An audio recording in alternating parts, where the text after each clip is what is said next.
The Antiquities of the Jews, Volume 4, by Flavius Josephus, Book 19, Chapters 8 and 9. Chapter 8.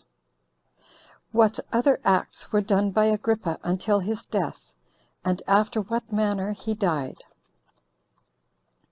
When Agrippa had finished what I have above related at Berytus, he removed to Tiberias, a city of Galilee.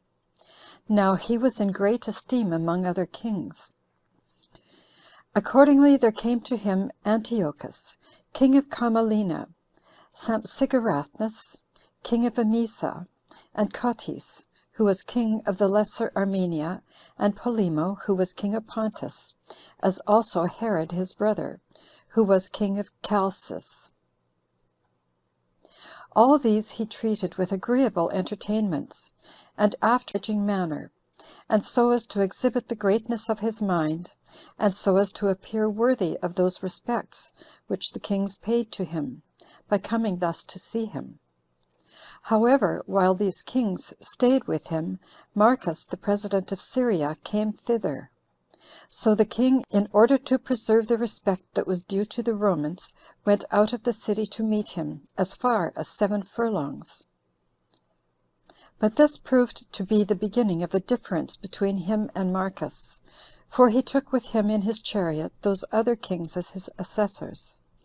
But Marcus had a suspicion what the meaning could be of so great a friendship of these kings one with another, and did not think so close an agreement of so many potentates to be for the interest of the Romans. He therefore sent some of his domestics to every one of them, and enjoined them to go their ways home without further delay. This was very ill taken by Agrippa, who after that became his enemy. And now he took the high priesthood away from Matthias, and made Elioneus, the son of Cantheras, high priest in his stead. Now when Agrippa had reigned 3 years over all Judea, he came to the city Caesarea, which was formerly called Strato's Tower, and there he exhibited shows in honor of Caesar, upon his being informed that there was a certain festival celebrated to make vows for his safety; at which festival a great multitude was gotten together of the principal persons, and such as were of dignity through his province. On the 2nd day of which shows he put on a garment made wholly of silver, and of a contexture truly wonderful, and came into the theater early in the morning; at which time the silver of his garment being illuminated by the fresh reflection of the sun's rays upon it, shone out after a surprising manner, and was so resplendent as to spread a horror over those that looked intently upon him. And presently his flatterers cried out, one from one place and another from another, though not for his good, that he was a god; and they added, "Be thou merciful to us, for although we have hitherto reverenced thee only as a man, yet shall we henceforth own thee as superior to mortal nature." Upon this the king did neither rebuke them, nor reject their impious flattery; but as he presently afterward looked up, he saw an owl sitting on a certain rope over his head, and immediately understood that this bird was the messenger of ill tidings, as it had once been the messenger of good tidings to him, and fell into the deepest sorrow, belly, and began in a most violent manner. He therefore looked upon his friends, and said, "I, whom you call a god, am commanded presently to depart this life, while Providence thus reproves the lying words you just now said to me; and I, who was by you called immortal, am immediately to be hurried away by death. But I am bound to accept of what Providence allots, as it pleases God, for we have by no means lived ill, but in a splendid and happy manner." When he said this, his pain was become violent. Accordingly he was carried into the palace, and the rumor went abroad every where, that he would certainly die in a little time. But the multitude presently sat in sackcloth, with their wives and children, after the law of their country, and besought God for the king's recovery. All prayed for the king's recovery. All places were also full of mourning and lamentation. Now the king rested in a high chamber, and as he saw them below lying prostrate on the ground, he could not himself forbear weeping. And when he had been quite worn out by the pain in his belly for 5 days, he departed this life, being in the 54th year of his age, and in the 7th year of his reign. For he reigned 4 years under Caius Caesar. 3 of them were over Philip's tetrarchy only, and on the 4th he had that of Herod added to it. And he reigned, besides those, 3 years under the reign of Claudius Caesar, in which time he reigned over the forementioned countries, and also had Judea added to them, as well as Samaria and Caesarea. The revenues that he received out of them were very great, no less than 12 millions of drachmae. Yet did he borrow great sums from others, for he was so very liberal that his expenses exceeded his incomes, and his generosity was boundless. But before the multitude were made acquainted with Agrippa's being expired, Herod the king of Chalcis, and Helcias the master of his horse, and the king's friend, sent Aristo, one of the king's most faithful servants, and slew Silas, who had been their enemy, as if it had been done by the king's own command. Chapter 9. What things were done after the death of Agrippa, and how Claudius, on account of the youth and unskilfulness of Agrippa Junior, sent Cuspius Fadus to be procurator of Judea, and of the entire kingdom. And thus did King Agrippa depart this life.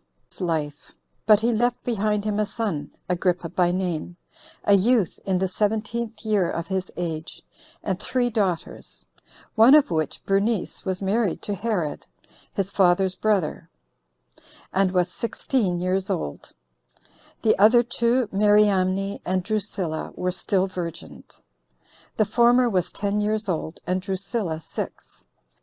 Now these his daughters were thus espoused by their father: Marlatone to Julius Archelaus Epiphanes, the son of Antiochus, the son of Chelcias, and Drusilla to the king of Commagena.